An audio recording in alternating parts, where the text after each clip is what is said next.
दिसंबर की एक ठंडी रात थी। मैं अपनी बस एक सुनसान जंगल के रास्ते से गुजर रहा था। अचानक सड़क के किनारे एक लड़की खड़ी दिखाई दी। सफेद कपड़े, लंबे बाल और बिल्कुल बेजान चेहरा।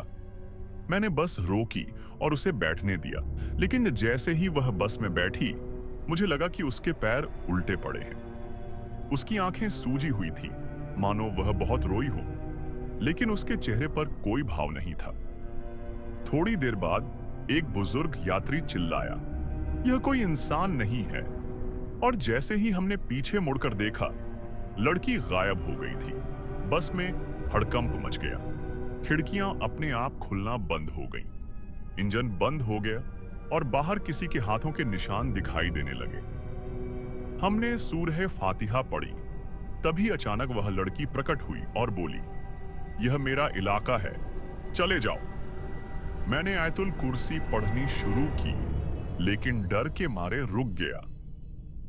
वह हंसने लगी और पूरी बस दहशत से भर गई।